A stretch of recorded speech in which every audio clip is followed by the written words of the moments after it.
नमस्कार दोस्तों, success study Baloda YouTube channel में आपका स्वागत है।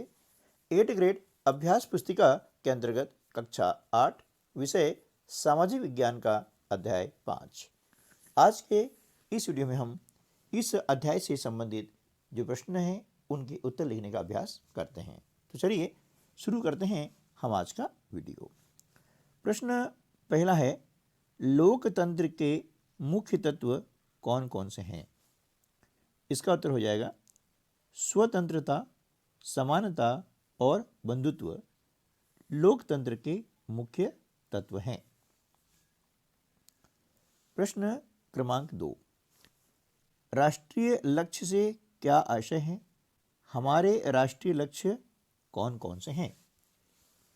इसका उत्तर है देश की प्रगति और समृद्धि के लिए सरकार द्वारा जो लक्ष्य निर्धारित किए जाते हैं उन्हें राष्ट्रीय लक्ष्य कहते हैं।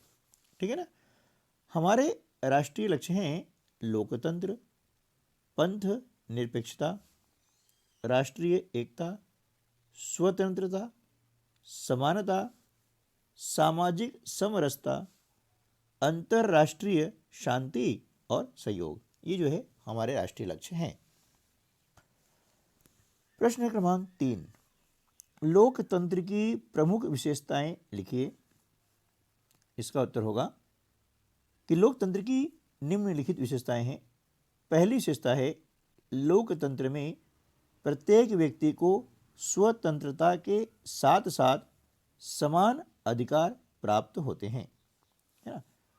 दूसरी विशेषता यह है कि नागरिकों को अपनी सरकार चुनने का अधिकार रहता है ना। अपने मतदान के द्वारा सरकार चुनने का अधिकार होता है।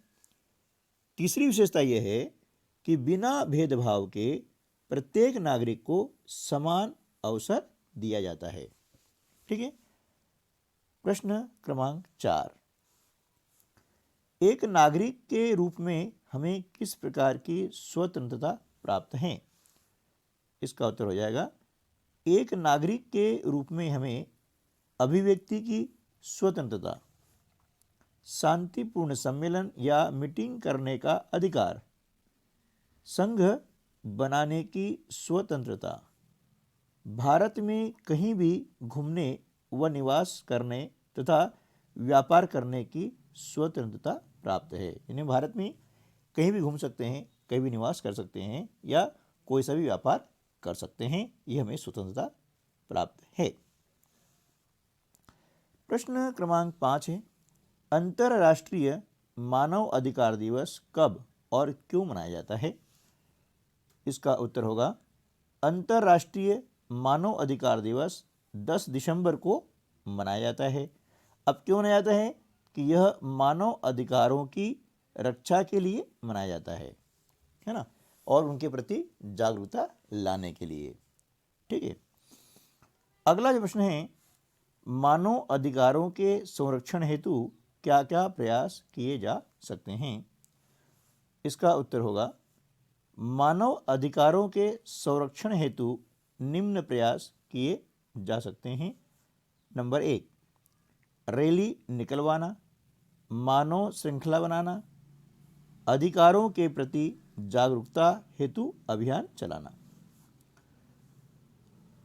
नंबर 2, दूरदर्शन, रेडियो व वीडियो फिल्मों के माध्यम से जानकारी देना।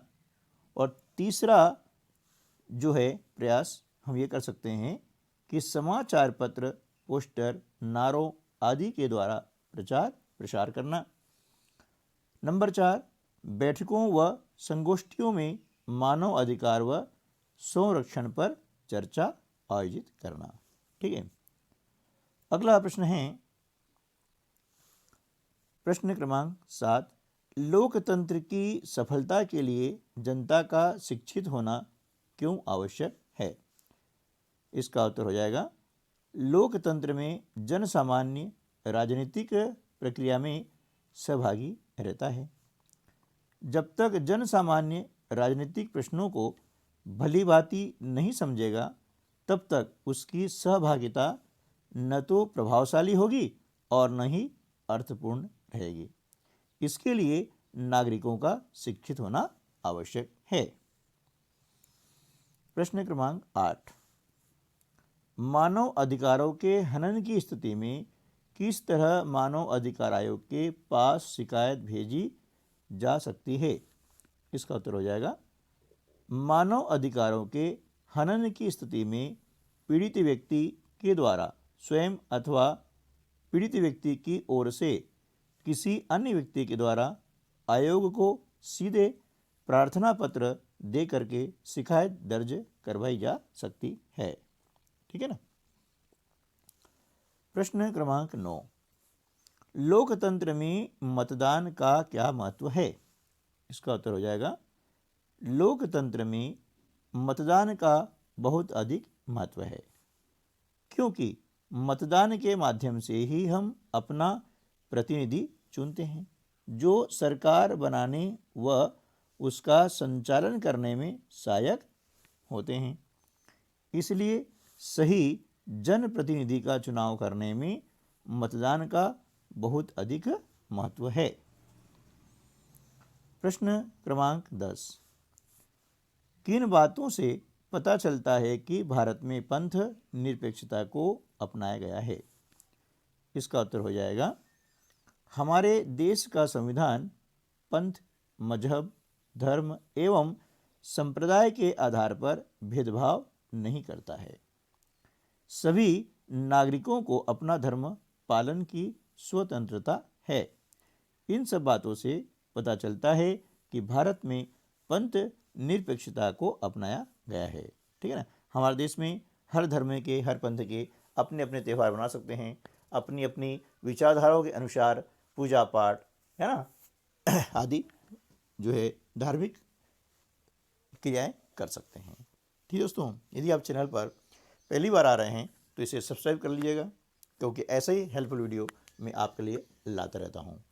इस वीडियो के डिस्क्रिप्शन बॉक्स में जाकर के आप गणित वर्कबुक, इंग्लिश वर्कबुक और 8 ग्रेड अभ्यास पुस्तिका के सभी विषयों के वीडियो, साथ ही NMS परीक्षा की तैयारी के लिए भी उसमें वीडियो दिए गए हैं, जिसके लिंक वहाँ पर उपलब्ध हैं। इसके अलावा भी बहुत सारे यूज़फुल वीडियो आपको मिलेंगे। एक बार आप प्लेलिस्ट में जाकर के उन वीडियो को देखेगा। तो मिलते हैं अगले वीडियो में, तब तक के लिए नमस्कार, जय हिंद।